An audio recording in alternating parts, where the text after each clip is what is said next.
Some time ago, Greg Popovich was controversially talking about new forms of play based on three-point shots. Today, some statistics, such as rebounds and steals, are lost among the three-point percentage. So it's a good time to remember the rebounding monster, Dennis Rodman. In 1993, the Worm had an unforgettable game in which he didn't score any points, but recovered a total of 28 rebounds. Do you want to know the secrets of his technique and how he became the rebounding legend? Stay with us until the end and you'll be surprised how he mastered his technique. But before we get to today's topic, don't forget to subscribe down below.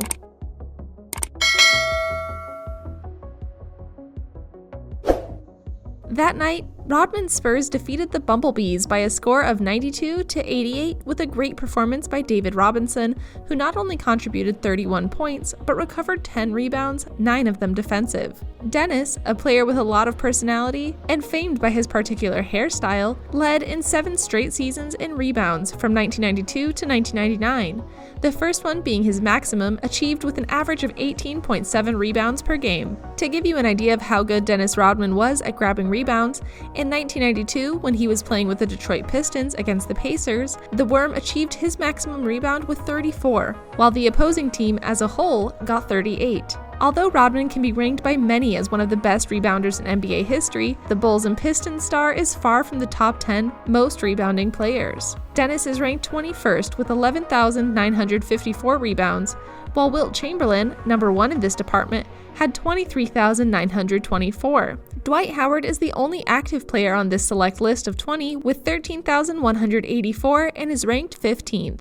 Beyond his extravagant personality, Rodman gave the Bulls a fundamental contribution in different areas, although in none other than his mastery of the boards. We're talking about a 5-time NBA champion, always a fundamental part of those rings, a Hall of Fame member, and perhaps the most dominant bouncer the competition has ever seen.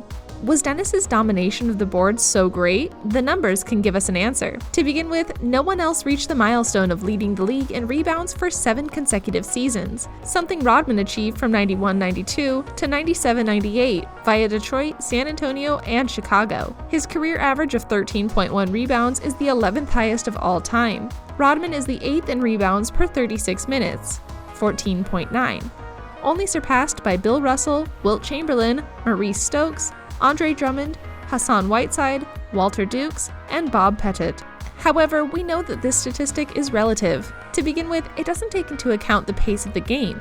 In eras when the game was played at a higher pace, there were more rebound opportunities, for the simple reason that there were more throws and more mistakes. At the same time, we didn't take into account the issue of efficiency there either. For example, if a player is part of a team with low success rates, he will have more chances to take offensive rebounds than one who is part of an effective attack. That's why the statistic we're going to use in this case is the rebound percentage. How does it work?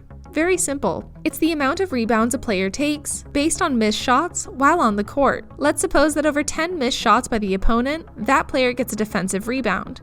His defensive rebound percentage will be 10%. The same happens with the attack percentage, but logically based on the missed attempts by the own team. In that statistic, Rodman is extraordinary. He has the highest offensive rebound percentage of all time, 17.2%, beating Drummond, 16.3%, and Moses Malone, 16.3%, by a good margin. On the defensive rebound, he is 4th, 29.6%, only behind 3 active players, Drummond, 33.2%, DeAndre Jordan, 30%, and Kevin Love, 29.6%. But how do you combine that in the percentage of total rebounds?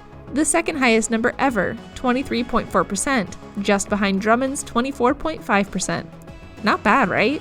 Anyway, you have to be cautious about the data of active players, like the current player of Cleveland Cavaliers. At 26, he is still at the peak of his career, and those numbers are likely to decline over time. Not surprisingly, by the time Drummond leaves the game, Rodman has returned to leadership as the most effective rebounder of all time. In the documentary The Last Dance, the Bulls' pivot wing tells how his training was not about taking throws, but asking his teammates to do it while he practiced taking the bounce. I just practice a lot about the angle of the ball and the trajectory of it.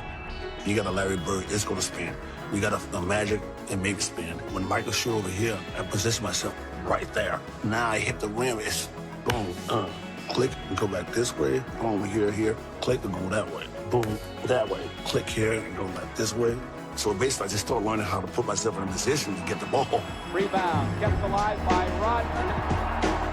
It was a science he began to master in his early years in Detroit, despite playing as a forward, and eventually secured his place as one of the competition's most unique legends, despite retiring with a 7.3 point per night average. As we saw, Dennis Rodman has been one of the best rebounders in NBA history. But how many rebounds has he accumulated in his career? Where does he rank in the history of the game? What was his highest number in one game? Rodman had 5 games in his career in which he dropped 30 or more boards and, casually, all his teams won. March 4th, 1992, 34 rebounds. January 2nd, 1994, 32 rebounds. January 28th, 1992, 32 rebounds. March 14th, 1992, 31 rebounds. February 21st, 1995, 30 rebounds. If we took a look at this number, he is the second most evenly matched player in NBA history. And on that March 4th, 1992 game, when the Pistons defeated the Pacers, he came within 1 board of tying the Charles Oakley record he set on April 22nd, 1988. And if we move to the best rebounders in the entire league, he's not as high after getting 11,954 boards in his entire career, which puts him in the 24th place in history. Wilt Chamberlain, 23,924, and Bill Russell, 21,620, are at the top.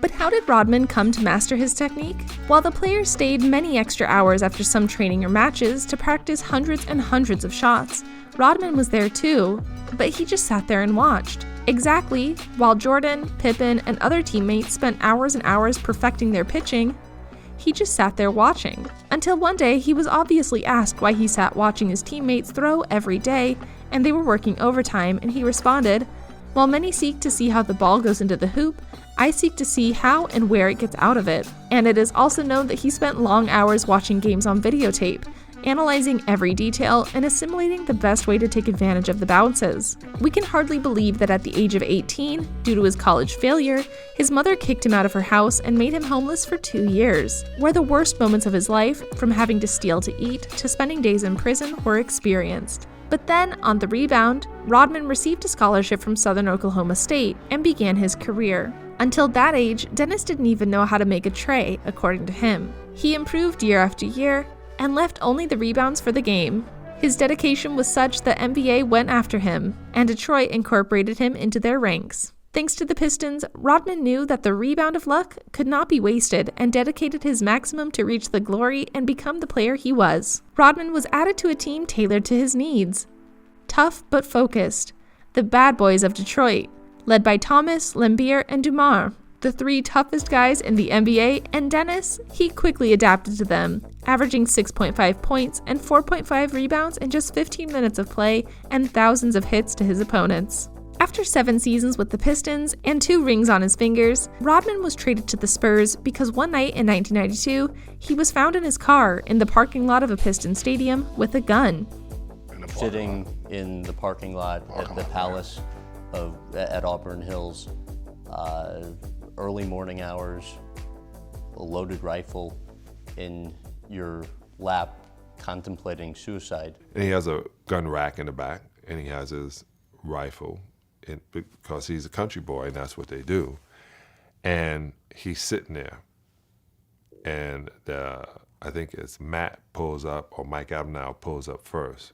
Somebody pulls up and sees, D-Rod, what are you doing here? And he's sitting there in the car, and he's obviously somewhere else.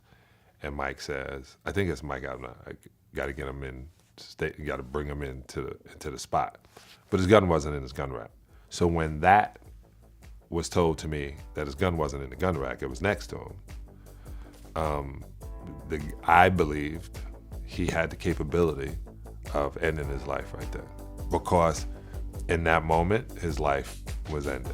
Absolutely. I just wanted to kill that individual. Not Dennis Rodman. I just want to kill the individual because I was too much of a follower.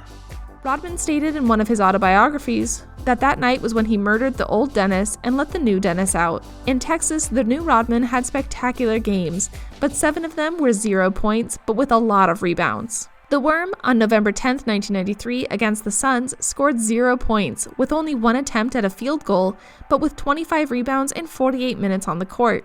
2 days later, against the Kings in 43 minutes, same score, 0 points, with just 1 attempt, but with 24 rebounds. On December 1st of the same year against the Charlotte Hornets, Rodman grabbed 28 rebounds, again 0 points in 45 minutes played. 12 days later against the Utah Jazz, the ruthless Texas rebounder reaches 20 rebounds, 0 points, from 4 field goal shooting attempts in 43 minutes of play. In January 1994, against Sacramento Kings, Rodman continued with his games of 0 points, but with 20 rebounds, but with the particularity that this time he did not try to shoot the hoop. On April 2, 1994, against the Hornets, he repeated his 0 score, but thanks to his great capacity for rebounding, he got 20 in 34 minutes played. Already 3 years later in his new team, the Chicago Bulls of Jordan and Company, Dennis Rodman on December 15, 1997, again 0 points, 21 rebounds in 38 minutes, and again against Phoenix Suns. Due to these games and many others, Rodman is the leader with 159 games reaching 20 or more rebounds per game, leaving behind great players like Moses Malone, 95, and making it impossible for others to reach at the present time, as is the case of the player, Dwight Howard, 82, among others. So even though his arrival to basketball was because of rebounding, the Worm capitalized on those experiences so that the rebound is his strength in the game that saved him. We hope you enjoyed this video. We publish Monday to Friday, so be sure to press the bell icon to be notified, and don't forget to leave us a like and subscribe down below. Check out these videos.